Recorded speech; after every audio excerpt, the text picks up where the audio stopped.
Hello दोस्तों, मेरा नाम प्रशांत गुप्ता है और आप देख रहे हो ऑल सब्जेक्ट स्टडी पीजी। तो दोस्तों, आज हम इस वीडियो में बात करेंगे फिजिक्स साइंस यानी उसके कुछ ऐसे टॉपिक के बारे में जो कि आपको हर एक एग्ज़ाम यानी जो कंपटीशन एग्ज़ाम होता है, हर एक कंपटीशन एग्ज़ाम में पूछा जाता है। वो चाहे आप कोई भी एग्ज़ाम दीजिए, और प्लस ये भी है कि आपको क्लास 10th में भी, 9th में भी और हाई स्कूल और फर्स्ट ईयर वगैरह मतलब आदि क्लासों में पूछा जाता है।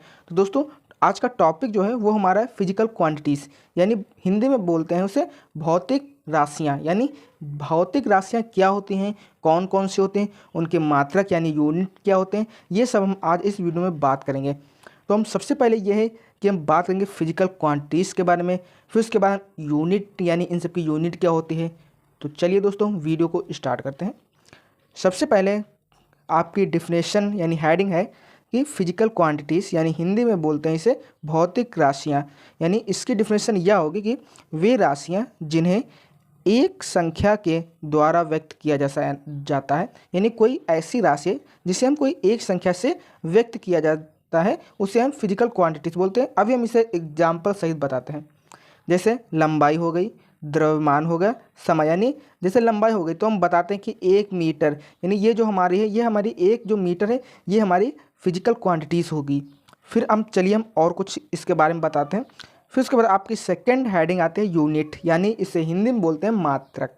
यानी किसी भौतिक राशि के प्रमाणित मान को यूनिट कहते हैं। यानी ये हुआ कि जैसे लंबाई का मात्रक मीटर होता है, यानी लंबाई जो है उसे हम प्रमाणित करेंगे मीटर से, यानी हम मीटर से उसे प्रमाणित करेंगे, इसीलिए ये जो लंबाई का मात्रक मीटर होगा।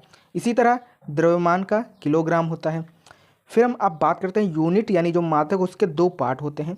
कौन कौन से? एक होता है मूल मात्रक, यानी जिसे हम इंग्लिश में बोलते हैं फंडामेंटल यूनिट्स, और दूसरी जो होती है वो होती है ड्राइव्ड यूनिट यानी व्युत्पन्न मात्रक।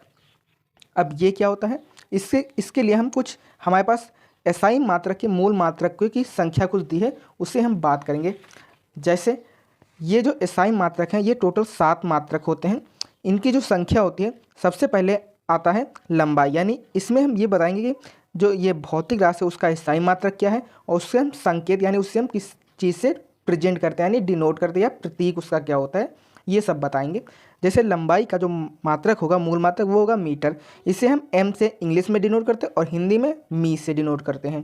तो उसका के सेकंड जो आपकी भौतिक राशि आती है वो होती है द्रव्यमान। इसे हम किलोग्राम से डिनोट कर, यानी इसका जो मात्रक होता है वो किलोग्राम होगा, और इसका जो संकेत होगा वो हम केजी से या किग्रा से हम प्रकट करते हैं हिंदी में। फिर उसके बाद थर्ड जो आपकी फिजिकल क्वांटिटीज़ होती है वो होती है समय यानी टाइम।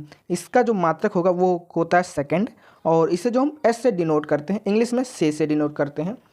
फिर उसके बाद आपकी फोर्थ फिजिकल क्वांटिटीज़ यानी टेम्परेचर यानी ताप, जिसे हम मात्रक जो इसका होता है वो होता है केल्विन, और इससे जो हम संकेत करते हैं वो के से डिनोट करते हैं। फिर आपकी पांचवी भौतिक राशि आती है विद्युत धारा। इसका जो मूल मात्रक होता है वो होता है एम्पियर, इसे हम ए से डिनोट करते हैं। फिर उसके बाद आपकी जो छठी मात्रक यानी जो छठी भौतिक राशि आती है वो होती है ज्योति तीव्रता। इसे हम कैंडला से डिनोट करते हैं, यानी केडी से, और इसका जो मूल मात्रक होता है वो होता है कैंडला, और इससे डिनोट हम किससे करते हैं, केडी से। और फिर जो आपकी लास्ट यानी सातवीं जो भौतिक राशि आती है वो होती है पदार्थ का परिमाण, यानी इससे हम बोलते हैं पदार्थ की मात्रा भी बोल सकते हैं, और सारे भी नाम हैं। तो इसका जो हमारा मात्रक होगा वो होगा मोल, और इससे हम जो डिनोट करें तो वो MOL यानी मोल से डिनोट करते हैं। तो दोस्तों, अगर जो यह वीडियो पसंद है तो इसे लाइक करिए, कमेंट करिए एंड शेयर ज़रूर करिए, और हमारे चैनल पर नए हो तो चैनल को सब्सक्राइब जरूर कर लीजिए। धन्यवाद।